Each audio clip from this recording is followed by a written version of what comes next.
അസ്സലാമു അലൈക്കും വറഹ്മത്തുള്ളാഹി വബറകാതുഹു. ബിസ്മില്ലാ അൽഹംദുലില്ലാ വസ്സലാത്തു വസ്സലാമു അലാ റസൂലില്ലാ വഅലാ ആലിഹി വസഹ്ബിഹി അജ്മഈൻ അമ്മാ ബഅദ്. അല്ലാഹുമ്മ അല്ലിംനാ മാ യൻഫഉനാ വൻഫഅനാ ബിമാ അല്ലംതനാ വസിദ്നാ ഇൽമൻ യാ കരീം. അല്ലാഹുമ്മ അഅതിനൽ ഇഖ്ലാസ് വസ്ദദ് ഈമാനനാ യാ റബ്ബൽ ആലമീൻ. അല്ലാഹുമ്മ സ്വല്ലി അലാ മുഹമ്മദിൻ വഅലാ ആലി മുഹമ്മദ് كما صليت على إبراهيم وعلى آل إبراهيم إنك حميد مجيد. اللهم بارك على محمد وعلى آل محمد كما باركت على إبراهيم وعلى آل إبراهيم إنك حميد مجيد. أعوذ بالله من الشيطان الرجيم. يا أيها الذين آمنوا اتقوا الله حق تقاته ولا تموتن إلا وأنتم مسلمون. أعوذ بالله من الشيطان الرجيم. ما جعل الله لرجل من قلبين في جوفه. അല്ലാഹു സുബ്ഹാനഹു വ തആല സൂറത്തു അഹ്സാബിൻ്റെ 4-ാമത്തെ ആയത്തിലൂടെ നമ്മളോട് പറയുകയാണ്, മാ ജഅലല്ലാഹു ലിറജുലിൻ, അല്ലാഹു സുബ്ഹാനഹു വ തആല ഒരു മനുഷ്യനും അല്ലെങ്കിൽ ഒരു റജുലിനും അവൻ്റെ ജൗഫിൽ, അവൻ്റെ ഉള്ളറകളിൽ അവൻ അല്ലാഹു സുബ്ഹാനഹു വ തആല 2 ഹൃദയങ്ങൾ അവന് നൽകിയിട്ടില്ല എന്ന് അല്ലാഹു സുബ്ഹാനഹു വ തആല സൂറത്തു അഹ്സാബിൻ്റെ 4-ാമത്തെ ആയത്തിലൂടെ നമ്മൾ ഓർമ്മപ്പെടുത്തുന്നുണ്ട്. പ്രിയം നിറഞ്ഞ വിശ്വാസി സുഹൃത്തുക്കൾ, ഒരുപാട് പണ്ഡിതരുടെ കഥകൾ നമ്മൾ കേട്ടിട്ടുണ്ട്. അതിലേറ്റവും പ്രഗത്ഭരായ സ്വഹാബത്ത്, പിന്നെ അവരെ തുടർന്ന് വരുന്ന താബിഈങ്ങൾ, തബഉ താബിഈങ്ങൾ, ഇവരുടെയൊക്കെ കഥ നമ്മൾ ഒരുപാട് ആവർത്തിച്ച് കേൾക്കാറുണ്ട്. ചിലരുടെയൊക്കെ കഥകൾ നമ്മൾ കേൾക്കുന്ന സമയത്ത് നമുക്ക് രോമാഞ്ചമുണ്ടാവാറുണ്ട്, നമ്മൾ സ്വയം പുളകിതരാവാറുണ്ട്. മഹാനായ റബീഅ ഇബ്നു ഖുസൈം റഹ്മത്തുള്ളാഹി അലൈഹി ഒരിക്കൽ പറയുന്നുണ്ട്, അദ്ദേഹം ധാരാളമായിക്കൊണ്ട് അല്ലാഹു സുബ്ഹാനഹു വ തആലയെ സൂക്ഷിച്ച് പേടിച്ച് ജീവിക്കുന്ന ഒരു വ്യക്തിയായിരുന്നു. മഹാനായ സ്വഹാബി അബ്ദുല്ലാഹി ബിൻ മസ്ഊദ് റളിയല്ലാഹു അൻഹുവിൻ്റെ സ്റ്റുഡൻ്റാണ്, ശിഷ്യനാണ്. അബ്ദുല്ലാഹി ബിൻ മസ്ഊദ് റളിയല്ലാഹു അൻഹുവിൻ്റെ കൂടെ അദ്ദേഹം ഇങ്ങനെ സഞ്ചരിക്കാറുണ്ടായിരുന്നു. അബ്ദുല്ലാഹി ബിൻ മസ്ഊദിൻ്റെ സഹചാരിയായിരുന്നു റബീഅ ഇബ്നു ഖുസൈം റഹ്മത്തുള്ളാഹി അലൈഹി. അബ്ദുല്ലാഹി ബിൻ മസ്ഊദിനെയും കൂട്ടി റബീഅ ഇബ്നു ഖുസൈം ഒരു കൊല്ലപ്പണിക്കാരൻ്റെ ആലയിലേക്ക് പോകുന്നുണ്ട്. ആ കൊല്ലപ്പണിക്കാരൻ്റെ ആലയിൽ അവരെത്തുകയും ആ കൊല്ലപ്പണിക്കാരൻ്റെ ആലയിൽ തീ ഇങ്ങനെ ഊതിക്കൊണ്ടിരിക്കുന്ന സന്ദർഭമായിരുന്നു. തീ ഇങ്ങനെ ആളിക്കത്തിക്കൊണ്ടിരിക്കുന്നുണ്ട്. ഇത് കണ്ട മാത്രയിൽ ഇബ്നു മസ്ഊദ് റഹ്മത്തുള്ളാഹി അലൈഹി ഖുർആനിലെ നരകവുമായി ബന്ധപ്പെട്ട ആയത്തുകൾ തീരെ നോക്കി പാരായണം ചെയ്യുകയുണ്ടായി.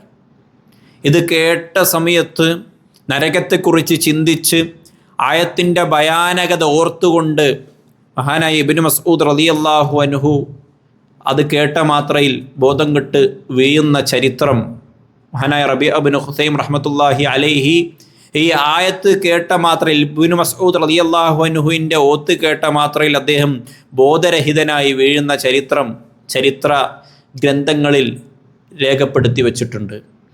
മഹാനായ റബീഅ ഇബ്നു ഖുസൈമിനെ തൊട്ട് തന്നെ ഉദ്ധരിക്കുന്ന മറ്റൊരു ചരിത്രത്തിൽ കാണാം, അദ്ദേഹത്തോട് ഒരാൾ കൗതുകത്തോടെ അത്ഭുതത്തോടെ ചോദിക്കുന്നുണ്ട്, റബീഅ, യാ അബൂ സയ്യിദ്, താങ്കൾ എന്തുകൊണ്ടാണ് മറ്റൊരാളെ കുറ്റം പറയുന്നതായിട്ടൊന്നും ഞങ്ങൾ കാണുന്നില്ല? എന്താണ് താങ്കൾക്ക് അങ്ങനെ ഒരു സ്വഭാവ സവിശേഷത ഉണ്ടാവാനുള്ള കാരണം എന്ന് ചോദിച്ച സന്ദർഭത്തിൽ നമ്മളൊക്കെ ഒരുപാട് മോട്ടിവേഷണൽ സ്പീക്കിംഗ് കേൾക്കാറുണ്ട് അല്ലേ? അവർ പറയും, നമ്മളിലേക്ക് തന്നെ നോക്കിയാൽ മതി, വേറുള്ളവരെ നോക്കണ്ടെന്ന് പറയല്ലോ.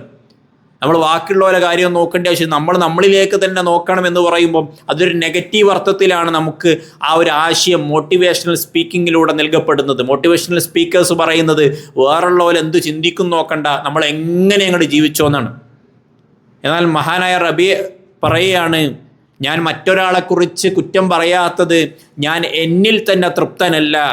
I M not satisfied in myself. ഞാൻ എന്നിൽ തന്നെ തൃപ്തനല്ല, പിന്നെ എങ്ങനെയാണ് ഞാൻ മറ്റൊരാളെക്കുറിച്ച് കുറ്റം പറയുക എന്ന് റബീഅ റഹ്മത്തുള്ളാഹി അലൈഹി പറയുന്നുണ്ട്. ഞാൻ ഇന്നെക്കുറിച്ച് തന്നെ, ഞാൻ നല്ലവനാണെന്നൊരു വിചാരിക്കില്ല. ഒരുപാട് അള്ളാഹിനെ അങ്ങേയറ്റം പേടിച്ച് ജീവിച്ച പണ്ഡിതനാണ്. അദ്ദേഹത്തിൻ്റെ ചരിത്രം വായിച്ചാൽ കാണാൻ സാധിക്കും, അദ്ദേഹത്തിന് ഇഷ്ടപ്പെട്ട നമുക്ക് ഓരോരുത്തർക്കും ഓരോ പലഹാരങ്ങൾ ഇഷ്ടമുണ്ടല്ലേ? ബിരിയാണി ഇഷ്ടമുള്ള ആളുകളുണ്ട്, മന്തി ഇഷ്ടമുള്ള ആളുകളുണ്ട്, അങ്ങനെ ഓരോ പലഹാരങ്ങൾ ഇഷ്ടമുണ്ട്. അദ്ദേഹം അങ്ങനെ അദ്ദേഹത്തിൻ്റെ ആഗ്രഹങ്ങൾ പുറത്ത് പ്രകടിപ്പിക്കാത്തൊരു വ്യക്തിയാണ്. റബിയ ഒരിക്കൽ വീട്ടുകാരോട് ഭാര്യയോടും ഉമ്മയോടൊക്കെ ആയിട്ട് പറഞ്ഞു, എനിക്ക് ഇന്നൊരു ഫുഡ് വേണമെന്ന് പറഞ്ഞപ്പോൾ അവർ ആവേശത്തോടെ ഇഷ്ടത്തോടെ ഉണ്ടാക്കി കൊടുത്തു. എന്നിട്ട് റബിയ ചെയ്തത് എന്താണെന്ന് ചോദിച്ചു കഴിഞ്ഞാൽ ആ ഭക്ഷണം അയൽവാസിക്ക് കൊണ്ടേ കൊടുത്തു. അയൽവാസിക്ക് ഒരു പ്രത്യേകത ഉണ്ട്, അയൽവാസിക്ക് ബുദ്ധിക്ക് സ്ഥിരത ഇല്ലായിരുന്നു, അയൽവാസിയായ ആ കുട്ടിക്ക് ആ വ്യക്തിക്ക്. അപ്പോൾ തിരിച്ചു വന്നപ്പോൾ ഇത് വീട്ടുകാർക്ക് പറ്റില്ല. കാരണം എപ്പോഴെങ്കിലൊക്കെയാണ് റബിയ ഒരു ഇഷ്ടം പറയുക. അങ്ങനെ ഇഷ്ടത്തോടെ ഉണ്ടാക്കി കൊടുത്തപ്പോൾ അത് റബിയ കഴിക്കാതെ അയൽവാസിയായ മന്ദബുദ്ധിയായ ഒരു വ്യക്തിക്ക് കൊണ്ടുകൊടുത്തു എന്ന് പറഞ്ഞപ്പോൾ ഒരു ചോദിക്കണം, ഓനക്ക് ആ മന്ദബുദ്ധിക്ക് തിന്നതെന്താന്ന് പോലും മനസ്സിലാവൂല, അങ്ങനത്തെ ഒരു ആൾക്കാണോ നീ അത് കൊണ്ടുകൊടുത്ത്, നീ കഴിക്കാതെ എന്ന് ശുഭിതയായിക്കൊണ്ട് വീട്ടുകാർ ചോദിച്ചപ്പോൾ റബിയ റഹ്മത്തുള്ളാഹി അലൈഹി തിരിച്ചു പറയുകയാണ്, അവനക്ക് മനസ്സിലായിട്ടില്ലെങ്കിലും അള്ളാഹ്ക്ക് മനസ്സിലാവുമല്ലോ എന്നാണ്. അതായിരുന്നു അവരുടെയൊക്കെ ഒരു മെൻറ്റാലിറ്റി എന്ന് പറഞ്ഞു കഴിഞ്ഞാൽ. എങ്ങനെ അവർക്ക് ആ ഒരു മെൻറ്റാലിറ്റി കിട്ടി? നമ്മൾ ചിന്തിക്കണം. നമ്മളും കേട്ടത് അവർ കേട്ട ഖുർആനാണ്, നമ്മളും പാരായണം ചെയ്യുന്നത് അവർ പാരായണം ചെയ്ത ഖുർആനാണ്. അവർക്ക് മാത്രം എന്തേ ഇത്രത്തോളം ഈ ഖിലാസ്, ആത്മാർത്ഥത, അള്ളാഹു എന്ന ബോധം ലഭിച്ചു എന്ന് നമ്മൾ ഗൗരവത്തിൽ ആലോചിക്കേണ്ടതുണ്ട്. മറ്റൊരിക്കൽ റബിയ റഹ്മത്തുള്ളാഹി അലൈഹി ഒരു കുട്ടി ഇങ്ങനെ കരയുന്നത് കണ്ടിട്ട് അദ്ദേഹം ആ കുട്ടിൻ്റെ അടുത്തേക്ക് ഇങ്ങനെ പോയി എന്നാണ്. കുട്ടിൻ്റെ അടുത്ത് പോയപ്പോൾ കുട്ടിനോട് ചോദിച്ചു, എന്താ മോൻ കരയുന്നത്? പറഞ്ഞു, ഇന്ന് വ്യാഴാഴ്ച ആണ്, ഇന്ന് ഉസ്താദ് നോട്ട്ബുക്ക് ചെക്ക് ചെയ്യുന്ന ദിവസമാണ്, ഞാൻ എഴുതിയ കാര്യങ്ങൾ ചെക്ക് ചെയ്യുന്ന ദിവസമാണ് എന്ന് പറഞ്ഞുകൊണ്ട്, അപ്പം ഞാൻ ഇത് ഉസ്താദിനെ പിടിക്കുമോ എന്ന് പേടിച്ചിട്ട് കരയാന്ന് പറഞ്ഞപ്പോൾ റബിയ കരയാൻ തുടങ്ങിയെന്നാണ്. എന്തിനാ കരഞ്ഞെന്നറിയാം? അദ്ദേഹത്തിൻ്റെ ചിന്ത നേരെ പോയത് പഠിച്ചോൻ്റെ മുന്നിൽ നിൽക്കുന്ന സന്ദർഭത്തിനെ കുറിച്ച് അദ്ദേഹം ചിന്തിച്ചു പോയി എന്നാണ്. പഠിച്ചോൻ ഈ കുട്ടി ഇങ്ങനെ കരയുമ്പോൾ അദ്ദേഹം ചിന്തിച്ചത്, അള്ളാഹിൻ്റെ മുന്നിൽ ഞാൻ എൻ്റെ രേഖയും പിടിച്ചിങ്ങനെ നിൽക്കുമ്പോൾ എൻ്റെ അവസ്ഥ എന്തേക്കുമെന്ന് ആലോചിച്ച് ആ കൊച്ചു പയ്യൻ്റെ മുന്നിൽ നിന്നുകൊണ്ട് റബി കരയുകയുണ്ടായി എന്നുള്ളതാണ്. റബീഇൻ്റെ ഹൃദയത്തെ പേടി, ആ ഒരു പരലോക പേടി നൽകിയത് ഖുർആനാണ്. നമ്മൾ കേട്ട അതേ ഖുർആനാണ് റബീഇൻ്റെ കൽബിലും ഉണ്ടായിരുന്നത്. പക്ഷേ എന്തുകൊണ്ട് നമുക്കൊന്നും ഇങ്ങനെ ആവാൻ പറ്റണില്ല? എല്ലാ റമദാനിലും വിവിധങ്ങളായ പണ്ഡിതരുടെ കഥ നമ്മൾ കേൾക്കാറുണ്ട്, ഒരുപാട് വ്യത്യസ്തങ്ങളായ പാരായണങ്ങൾ നമ്മൾ കേൾക്കാറുണ്ട്. യൂട്യൂബും ഇൻസ്റ്റഗ്രാമൊക്കെ വ്യാപകമായി ഈ കാലഘട്ടത്തിൽ ഒരുപാട് ഷോർട്സുകൾ, റീലുകൾ, നല്ല ആവേശഭരിതം നൽകുന്ന, നല്ല ഈമാൻ നൽകുന്ന സ്പീച്ചുകൾ നമ്മൾ കേൾക്കാറുണ്ട്. നമ്മൾക്ക് ലഭ്യമല്ലാത്ത ഒരു ഇസ്ലാമിക സ്രോതസ്സും ഇപ്പല്ല. പണ്ടത്തെ പോലെ ഒന്നല്ല. പണ്ട് ഇമാം ബുഖാരിയെ പോലുള്ള പണ്ഡിതന്മാരൊക്കെ ആയിരക്കണക്കിന് കിലോമീറ്ററുകൾ താണ്ടിക്കൊണ്ടാണ് ഒരു ഹദീസിന് വേണ്ടിയിട്ട്, നൂറുകണക്കിന് ആയിരക്കണക്കിന് കിലോമീറ്ററുകളാണ് ഒരു ഹദീസ്, റസൂലുള്ളാഹിയുടെ ഒരു ഹദീസ് കേൾക്കാൻ വേണ്ടി അവർ യാത്ര ചെയ്തിരുന്നത്. ഇമാം ബുഖാരിയുടെ ദേശമെന്ന് പറഞ്ഞാൽ റഷ്യയിലെ ഉസ്ബെക്കിസ്ഥാനായിരുന്നു, പണ്ടത്തെ ഉസ്ബെക്കിസ്ഥാൻ. അങ്ങനെ അദ്ദേഹം മക്കയിലേക്കും മദീനയിലേക്കും കിലോമീറ്ററുകൾ താണ്ടിക്കൊണ്ട് ഒരു ഹദീസ് കേൾക്കാൻ പോവുകയാണ്. അവരൊക്കെ ഹദീസിനെ സ്വീകരിക്കാൻ ഒരുപാട് യാത്ര ചെയ്യേണ്ടി വന്നു എന്നാണ്. നമുക്ക് ഒറ്റ ക്ലിക്കിൽ എല്ലാം ലഭ്യമാണ്. ഏറ്റവും നല്ല കാര്യൻ്റെ ഓത്ത് കേൾക്കണമെങ്കിൽ യൂട്യൂബിലൊന്ന് സെർച്ച് ചെയ്താൽ മതി. എന്നിട്ടും എന്തേ സുഹൃത്തുക്കളെ, നമ്മുടെ ഹൃദയം മാത്രം ഒരു മാനസാന്തരത്തിന് വിധേയമാവാത്തത് എന്ന് ഗൗരവത്തോടെ ചിന്തിക്കേണ്ടതുണ്ട്. ഒരു സമൂഹം, ഒരു ആയിരം പേരടങ്ങുന്ന ഒരു സമൂഹത്തെ നമ്മളിങ്ങനെ മൊത്തെടുക്കുകയാണെങ്കിൽ അതിൽ ഇത്രത്തോളം നല്ല ഈമാനുള്ള ആൾക്കാരുണ്ടാവും. ഒന്നും വേണ്ട, നമ്മൾ ഈ ഒരു കൂട്ടം തന്നെ നമ്മൾ എടുക്കുക. നമ്മളിൽ എത്ര പേര് കൃത്യമായി പള്ളിയിൽ പോകുന്ന, റമദാൻ കഴിഞ്ഞാലും കൃത്യമായി എല്ലാ ദിവസവും ഖുർആൻ പാരായണം ചെയ്യുന്ന, അള്ളാഹുവിൻ്റെ എല്ലാ വിധിവിലക്കുകളും പരമാവധി കാത്തു സൂക്ഷിക്കുന്ന, ഖുർആൻ ഓത്ത് കേട്ടാൽ കരയുന്ന, റസൂലുള്ള എന്ന് കേൾക്കുമ്പോൾ ആവേശമാവുന്ന, റസൂലുള്ളയുടെ സുന്നത്തുകൾ പഠിക്കാൻ ശ്രമിച്ച് അത് ജീവിതത്തിൽ പകർത്താൻ ശ്രമിക്കുന്ന എത്ര പേര് നമ്മൾ ഈ സദസ്സിലിരിക്കുന്ന 60 പേര് എത്ര ആൾക്കാരുണ്ടാവും? നമുക്ക് ചിലപ്പോൾ ഇങ്ങനെ വിരലിൽ എണ്ണാൻ പറ്റും. എന്തുകൊണ്ട് സുഹൃത്തുക്കളെ, അല്ലേ? ഇന്ന് 9ാമത്തെ നോമ്പാണ്. 9 നോമ്പ് നമ്മൾ എടുത്തിട്ട് നമ്മളിൽ എന്തു മാറ്റം വന്നു എന്ന് നമ്മൾ ശ്രദ്ധിക്കേണ്ടതുണ്ട്, എന്ന് ആലോചിക്കേണ്ടതുണ്ട്. പ്രവാചകൻ സ്വല്ലല്ലാഹു അലൈഹി വസല്ലമ ഹദീസിലൂടെ റസൂലുള്ളാഹ് സ്വല്ലല്ലാഹു അലൈഹി വസല്ലമ പറയുന്നുണ്ട് ചില ആളുകളുടെ കൽബിനെ കുറിച്ച്. നമ്മുടെ കൽബ് എന്നുള്ളതാണ് ഏറ്റവും പ്രധാനപ്പെട്ട വിഷയം എന്നുള്ളത്. മാ ബഅസനി അല്ലാഹു മിനൽ ഹുദാ വൽ ഇൽം കമസലി ഗൈസിൻ. എന്നെ അല്ലാഹു സുബ്ഹാനഹു വ തആല അയച്ചത്, ഈ ദുനിയാവിലേക്ക് അയച്ചത് ഹുദ കൊണ്ടാണ്.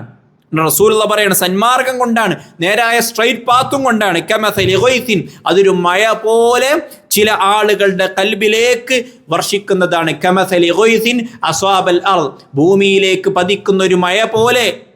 എന്നെയും കൊണ്ട് അള്ളാഹു സുബ്ഹാനഹു വ തആല ഇൽമു കൊണ്ടും ഹുദ കൊണ്ടും ഈ ദുനിയാവിലേക്ക് പറഞ്ഞയച്ചിരിക്കുന്നു. ഫകാനത് മിൻഹാ ത്വായിഫത്തുൻ ത്വയ്യിബ. അള്ളാഹുവിൻ്റെ റസൂല് ഈ മഴയെയും ആ മഴ സ്വീകരിച്ച് ഈ ഭൂമിയിൽ കായ്കനികൾ ഉണ്ടാക്കുന്ന ഭൂമിയെയും നമ്മുടെ ഹൃദയത്തിനോട് സാമ്യതപ്പെടുത്തുകയാണ്. നമ്മുടെ ഹൃദയത്തിലേക്കും പ്രവാചകൻ സ്വല്ലല്ലാഹു അലൈഹി വസല്ലമയുടെ ഹദീസുകൾ മഴ പോലെ വർഷിച്ചിട്ടുണ്ട്. പക്ഷേ നമ്മൾ എത്ര പേര് നമ്മുടെ ഹൃദയമാകുന്ന ഭൂമി എത്ര ഭൂമികൾ എത്ര ഹൃദയങ്ങൾ അത് സ്വീകരിച്ച് അതിൻ്റെ ഒരു ഫലം നമുക്ക് പുറത്തു കൊടുക്കാൻ പറ്റിയിട്ടുണ്ട് അല്ലേ? ഒന്ന് ആലോചിക്കേണ്ട പോയിന്റ്. റസൂലുള്ള പറയാണ് ചില കൽബുകൾ നല്ല കൽബ്, റസൂലുള്ള പറയാണ് ചില കൽബുകൾ ഫകാനത് മിൻഹാ ത്വായിഫത്തുൻ ത്വയ്യിബ, ചില ത്വയ്യിബായ നല്ല കൽബുകളുണ്ട്, ചില നല്ല മനുഷ്യന്മാരുണ്ട്.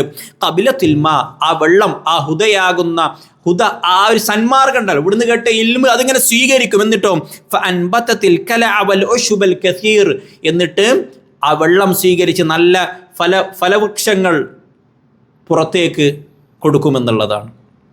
റസൂൽ സല്ലല്ലാഹു അലൈഹി വസല്ലം ചില ഹൃദയങ്ങളെക്കുറിച്ച് പറയുന്നുണ്ട്, അതൊരു പാറ പോലെയാണ്, കെട്ടിക്കെടുക്കും അങ്ങനെ കുറേ വെള്ളം. ചിലപ്പോൾ ബാക്കിയുള്ളവർക്ക് സ്വന്തം ആ ഹൃദയത്തിന് ഉപകരിച്ചിട്ടില്ലെങ്കിലും ബാക്കിയുള്ള ആൾക്കാർക്ക് ഉപകരിക്കും. അങ്ങനെയും ചില ഹൃദയങ്ങളുണ്ട് എന്നുള്ളതാണ്. റസൂൽ സല്ലല്ലാഹു അലൈഹി വസല്ലം ചില ഹൃദയങ്ങളെക്കുറിച്ച് പറയുന്നുണ്ട്. ആ ഹൃദയങ്ങൾ എന്ന് പറഞ്ഞാൽ വെള്ളം ഇങ്ങനെ അതിന്മേൽ വർഷിക്കും, ആ ഒരു നിരപ്പായ പ്രദേശത്ത് അത് നിൽക്കില്ല, ഒലിച്ചു പോവുകയും ചെയ്യും. ബാക്കിയുള്ള ആൾക്കാർക്ക് ഉപകാരം ഉണ്ടാവില്ല, അവനെ കൊണ്ട് സ്വന്തത്തിനൊരു ഉപകാരം ഉണ്ടാവില്ല. അങ്ങനെയും കുറേ മനുഷ്യന്മാർ. സുഹൃത്തുക്കളെ, നമ്മൾ ഈ 3 കൽബിൽ ഏതിലാണ് പെടുക എന്ന് ഗൗരവത്തിൽ ചിന്തിക്കണം. ചില കൽബുകൾ റസൂലുള്ള പറയാണ് അത് ഇൽമ് സ്വീകരിച്ച് ബാക്കിയുള്ള ആളുകൾക്കൊരു പ്രകാശമായി മാറും. ചില കൽബുകൾ എന്ന് പറഞ്ഞാൽ ചെറിയൊരു പാറയുടെ ഇടുക്ക് പോലെയാണ്, വെള്ളം ഇങ്ങനെ സംഭരിച്ചു വെക്കും, അവന് സ്വന്തത്തിന് ഉപകരിച്ചിട്ടില്ലെങ്കിലും ബാക്കിയുള്ളവർക്കെങ്കിലും ഉപകരിക്കും. ചില കൽബുകൾ എന്ന് പറഞ്ഞാൽ നല്ല സ്ലിപ്പറിയായ ഒരു സ്ഥലം പോലെയാണ്, അവിടെ വെള്ളം നിൽക്കൂല, അങ്ങനെ ഒലിച്ചിറങ്ങിക്കൊണ്ടേയിരിക്കും. ആ സ്വന്തത്തിന് ഉപകരിക്കൂല, ബാക്കിയുള്ള ആൾക്കാർക്ക് ഉപകരിക്കൂല. റസൂൽ സല്ലല്ലാഹു അലൈഹി വസല്ലം പറഞ്ഞ സുന്ദരമായ ഉദാഹരണങ്ങളാണ്. നമ്മളെ കൽബാണ് എല്ലായിടത്തും വിഷയം. നമ്മളെ കൽബിൽ എന്ത് വരും? അപ്പോൾ പണ്ഡിതന്മാർ റസൂൽ സല്ലല്ലാഹു അലൈഹി വസല്ലമയുടെ ഹദീസ് വിശദീകരിച്ചുകൊണ്ട് പറയുന്നുണ്ട്, നമ്മുടെ കൽബിൽ ഒരു സാധനം കയറിക്കഴിഞ്ഞാൽ പിന്നെ ബാക്കിയുള്ളതിന് സ്ഥലം ഉണ്ടാവില്ല. ഈമാൻ കയറിയാൽ പിന്നെ അതിൽ കേടുകൾക്ക് സ്ഥാനം ഉണ്ടാവില്ല. നമ്മളെ കൽബിലേക്ക് കേട് കയറിക്കഴിഞ്ഞാൽ പിന്നെ ഈമാനും സ്ഥാനം ഉണ്ടാവില്ല. നമ്മളിങ്ങനെ ആലോചിക്കില്ലേ, എന്താ ഇപ്പോൾ റമദാൻ കഴിയുമ്പോഴത്തേക്ക് ഈമാൻ അങ്ങ് തകർന്നു പോകുന്നത്, അല്ലെങ്കിൽ എത്ര ഖുർആൻ കേട്ടു, എത്ര ഹദീസ് കേട്ടു, എന്നിട്ടൊന്നും ഞാനെന്താ മാറാത്തെന്ന് ചോദിച്ചാൽ നമ്മുടെ കൽബിൻ്റെ പ്രശ്നമാണ്. റസൂൽ സല്ലല്ലാഹു അലൈഹി വസല്ലം ചില കൽബിനെ പറ്റി പറഞ്ഞിട്ടുണ്ട്, അതിങ്ങനെ പുഴുക്കുത്ത് ഇങ്ങനെ നിറഞ്ഞ് കറുത്ത ഡോട്ടുകൾ ഇങ്ങനെ നിറഞ്ഞിങ്ങനെ ഫുള്ള് ഇങ്ങനെ കറുപ്പായി മാറുന്ന, പിന്നെ ആ കൽബിലേക്ക് ഒന്നും കയറൂല, ഒലിച്ചിങ്ങനെ പോകും ആ കൽബിലൂടെ. നമ്മുടെ പലരുടെയും അവസ്ഥ അപ്രകാരമാണോ എന്ന് നമ്മൾ ചിന്തിക്കേണ്ടതുണ്ട്. സ്വർഗത്തിനെ കുറിച്ചുള്ള ആയത്തുകൾ നമ്മൾ കേൾക്കാറുണ്ട്, നരകത്തിനെ കുറിച്ചുള്ള ഭയാനകരമായ ഹദീസുകൾ നമ്മൾ കേൾക്കാറുണ്ട്. നമ്മുടെ എത്ര പേരുടെ കൽബുകൾ നരകത്തിൻ്റെ ആയത്തുകൾക്ക് ഭയമുണ്ടാക്കാൻ സാധിച്ചിട്ടുണ്ട് എന്ന് ആലോചിക്കേണ്ടതുണ്ട്. പ്രവാചകൻ സ്വല്ലല്ലാഹു അലൈഹി വസല്ലം പറയുന്ന ഒരു ഹദീസുണ്ട്. ആ ഹദീസ് നമ്മളെ കുറച്ചൊക്കെ പേടിപ്പെടുത്തും. റസൂൽ പറയാണ്, അല്ലാഹു സുബ്ഹാനഹു വ തആലയുടെ റസൂൽ സ്വല്ലല്ലാഹു അലൈഹി വസല്ലം പറയാണ്, ഖുർആൻ എന്ന് പറഞ്ഞാൽ, ഖുർആനിനെ കുറിച്ച് പറയും, ഇന്ന ഹാദൽ ഖുർആന മഅദബത്തുൽ ലില്ലാഹ്. ഈ ഖുർആൻ എന്ന് പറഞ്ഞാൽ നമ്മൾ റമദാനിൽ ഓതിക്കൊണ്ടിരിക്കുന്ന ഈ ഖുർആൻ എന്ന് പറഞ്ഞാൽ അള്ളാഹിൻ്റെ ഒരു വിരുന്നാണ്, അള്ളാഹിൻ്റെ ഒരു സൽക്കാരമാണ്. ഫമൻ ദഖല ഫീഹി ഫഹുവ ആമിൻ. അള്ളാഹിൻ്റെ സൽക്കാരത്തിന് വിളി ലഭിച്ച ആൾക്കാരുണ്ടല്ലോ, ആ സൽക്കാരത്തിന് വന്നിരുന്ന ആളുകൾ ഫഹുവ ആമിൻ, അവൻ സുരക്ഷിതനാണെന്ന് ആദരണീയനായ റസൂൽ സ്വല്ലല്ലാഹു അലൈഹി വസല്ലം നമുക്ക് ഈ റമദാനായിട്ടും 9 നോമ്പായിട്ടും ഖുർആനെ വേണ്ടതുപോലെ പരിഗണിക്കാൻ പറ്റിയിട്ടില്ലെങ്കിൽ പ്രിയം നിറഞ്ഞ വിശ്വാസികളെ, അള്ളാഹിൻ്റെ സൽക്കാരത്തിന് നമുക്ക് വിളിയെത്തിയിട്ടില്ല എന്നർത്ഥം. നമ്മൾ അവഗണിക്കപ്പെട്ടവരായിട്ടുണ്ടാവാം, അള്ളാഹു മാറ്റി നിർത്തിയ ആളുകളിൽ ചിലപ്പോൾ നമ്മൾ പെട്ടുപോയിട്ടുണ്ടാവാം. അതിൽ നമ്മളെന്ത് ചെയ്യേണ്ടത് വെച്ചാൽ അള്ളാഹു എന്നെ മാറ്റി നിർത്തിയൊന്ന് ആലോചിച്ച് പേടിച്ചിട്ട് തിരിച്ചു വരണം. അള്ളാഹിൻ്റെ സൽക്കാരത്തിന്, അള്ളാഹുവിൻ്റെ വിരുന്നിന് വിളി കാത്തു നിൽക്കണം. നമ്മൾ എത്ര തൗഹീദിൻ്റെ പ്രഭാഷണങ്ങൾ നമ്മൾ കേൾക്കാറുണ്ട്, എത്ര ഒരു ചേഞ്ചിങ് വരണമെന്ന് പറയുന്ന എത്ര ഹദീസുകൾ, എത്ര പ്രഭാഷണങ്ങൾ, വഅദുകൾ നമ്മൾ കേൾക്കാറുണ്ട്. എത്ര പ്രഭാഷണങ്ങൾക്ക് നമ്മളെ മാറ്റാൻ സാധിച്ചിട്ടുണ്ട്. ഇല്ലെങ്കിൽ പ്രശ്നം എന്താ വെച്ചാൽ കൽബിനാണ് പ്രശ്നം. പ്രവാചകൻ സ്വല്ലല്ലാഹു അലൈഹി വസല്ലമ പറയുന്നുണ്ട്, ചില കൽബുകൾ എങ്ങനെയാണ്. റസൂൽ സ്വല്ലല്ലാഹു അലൈഹി വസല്ലമ പറയണം ഫഇദാ സ്വല്ലൈത റസൂൽ സല്ലല്ലാഹു അലൈഹി വസല്ലം പറയുന്നു ലാ തദ്ഖുലുൽ മലായികത ബൈത ഫീഹി കൽബുൻ വലാ സൂറ. റസൂൽ പറയാണ് ഒരു വീട്ടിൽ ഒരു നായയുള്ള വീട്ടിൽ റസൂൽ പറയാണ് നായയുള്ള വീട്ടിൽ റഹ്മത്തിൻ്റെ മലായികത്തുകൾ പ്രവേശിക്കൂല. വലാ സൂറ ചിത്രങ്ങൾ ഫ്രെയിം ചെയ്യപ്പെട്ട വീടുകളിലും മലായികത്തുകൾ കയറൂല എന്ന് റസൂൽ പറഞ്ഞു. ആ ഹദീസിനെ വിശദീകരിച്ചുകൊണ്ട് പണ്ഡിതന്മാർ പറയാണ് ചിത്രങ്ങളും നായങ്ങളും ഉള്ള വീട്ടിൽ മലായികത്ത് കയറൂലെങ്കിൽ നല്ല മലിനമായ കൽബിൽ എങ്ങനെയാണ് അള്ളാഹിനെ കുറിച്ചുള്ള ബോധം കയറുക? അള്ളാഹിൻ്റെ നോട്ടം എങ്ങനെയാണ് ആ കൽബിലേക്ക് എത്തുക? അള്ളാഹ് നമുക്ക് ഹിദായത്ത് തരണമെങ്കിൽ നമ്മുടെ കൽബ് പരിശുദ്ധമായിരിക്കണം.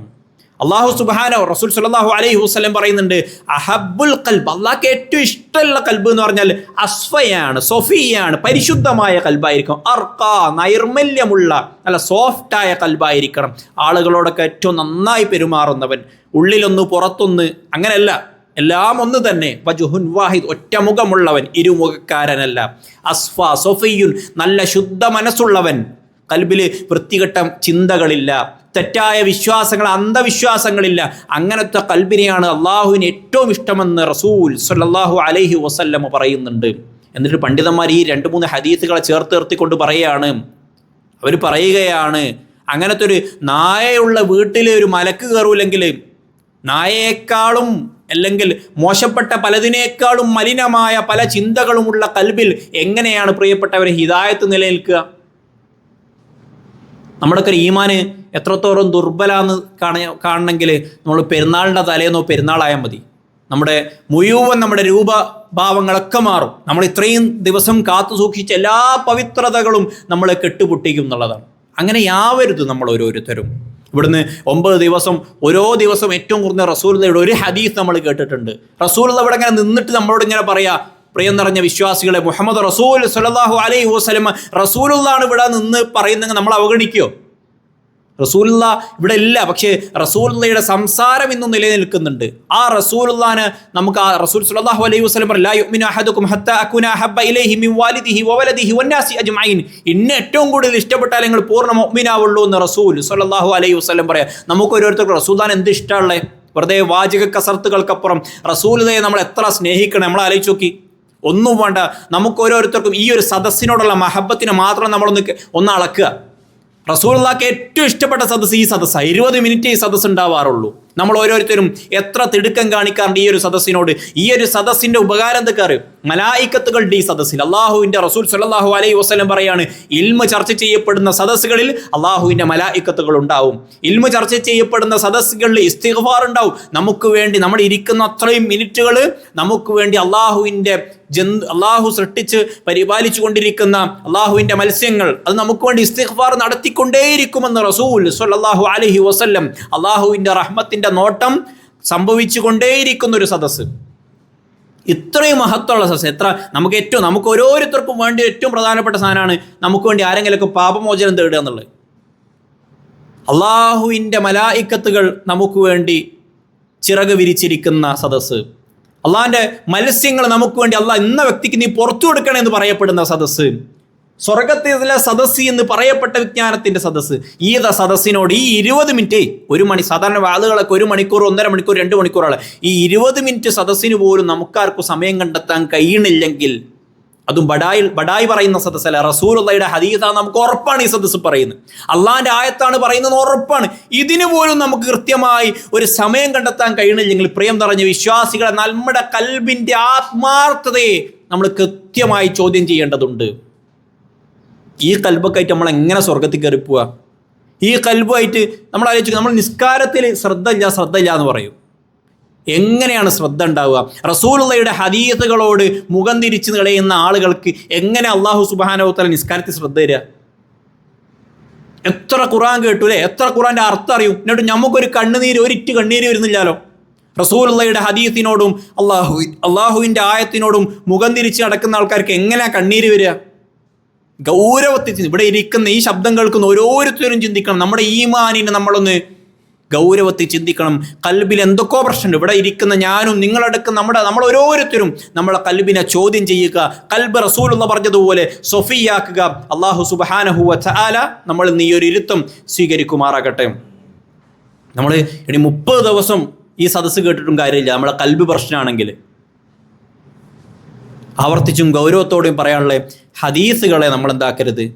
അതിനോട് ഇപ്പോൾ ഇങ്ങനെ ആലോചിച്ചാൽ റസൂലുള്ള മുന്നിലിട്ട് നമ്മൾ മൈൻഡ് ചെയ്യാണ്ട് വിടും. റസൂല പറഞ്ഞൊരു കാര്യത്തിൽ സ്വഹാബത്തൊക്കെ എത്ര വൃത്തിയിലാണ് റസൂൽ അതിനെ റെസ്പെക്ട് ചെയ്ത് അറിയും. റസൂൽ എന്താ പറയാൻ കാത്തിക്കുക. ആ രീതിയിൽ റസൂലുള്ളാഹിൽ നിന്ന് ഉദ്ധരിക്കപ്പെടുന്ന എല്ലാ ഹദീസുകളും ആ രീതിയിൽ നമ്മൾ സ്വീകരിക്കാൻ ശ്രദ്ധിക്കുക. റബ്ബ് സുബ്ഹാനഹു വ തആല ഇതിൽ നമ്മളിൽ നിന്ന് സ്വീകരിക്കുമാറാകട്ടെ. നമ്മൾ ദുആ ആത്മാർത്ഥമാണെങ്കിൽ അല്ലാഹുവേ ഇന്നെ ഈമാനിൽ മരിപ്പിച്ചു തരണേ, അല്ലെങ്കിൽ ഈമാനോടെ കൂടി ജീവിപ്പിക്കണം എന്നൊക്കെ നമ്മൾ ഒരു സദസ്സിന് പ്രാർത്ഥിക്കുമ്പോൾ ആമീൻ പറയണില്ലേ? നമ്മൾ ആ ആമീനൊക്കെ ആത്മാർത്ഥത ഉണ്ടെങ്കിൽ ആ രീതിയിൽ നമ്മൾ ജീവിക്കാൻ ശ്രമിക്കണം. അല്ലാഹു സുബ്ഹാനഹു വ തആല നമ്മളിൽ നിന്ന് ഈ ഒരു ഇരുത്തം സ്വീകരിക്കുമാറാകട്ടെ. ഈ 9 നോമ്പും അല്ലാഹു സുബ്ഹാനഹു വ തആല പൂർണ്ണ തോതിൽ തന്നെ നമ്മൾ നിന്ന് സ്വീകരിക്കുമാറാകട്ടെ. അല്ലാഹുവേ, റമദാൻ മുഴുവനും ഒരു തെറ്റുമില്ലാതെ മുന്നോട്ട് പോകാനുള്ള സൗഭാഗ്യം ഞങ്ങൾക്ക് ഓരോരുത്തർക്കും നൽകി അനുഗ്രഹിക്കണേ നാഥ. അല്ലാഹുവേ, കൂട്ടുകെട്ടാണ് ഏറ്റവും പ്രധാനം. അല്ലാഹുവേ, ഞങ്ങൾക്ക് ഞങ്ങളുടെ ജീവിതം മുഴുവനും സ്വാലിഹായ നല്ല ഈമാനുള്ള ചങ്ങാതിമാരെ നൽകി അല്ലാഹുവേ നീ ഞങ്ങൾക്ക് അനുഗ്രഹം നൽകണേ നാഥ. അല്ലാഹുവേ, ഖുർആനിൻ്റെ ആളുകളായിക്കൊണ്ട് നിന്റെ വിരുന്ന് സ്വീകരിച്ചുകൊണ്ട് ഖുർആനിൻ്റെ വിരുന്ന് സ്വീകരിച്ചുകൊണ്ട് ജീവിക്കുവാനുള്ള സൗഭാഗ്യം ഞങ്ങൾക്ക് ഓരോരുത്തർക്കും നൽകണേ നാഥ. വഅഖൂലു ഖൗലി ഹാദാ അസ്തഗ്ഫിറുല്ലാഹ ലി വലക്കും വലിസാഇരിൽ മുസ്ലിമീന മിൻ കുല്ലി ദംബ് അസ്തഗ്ഫിറു ഇന്നഹു ഹുവൽ ഗഫൂറുർ റഹീം. സുബ്ഹാനക്കല്ലാഹുമ്മ വബിഹംദിക അശ്ഹദു അൻ ലാ ഇലാഹ ഇല്ലാ അൻത അസ്തഗ്ഫിറുക വഅതൂബു ഇലൈക്.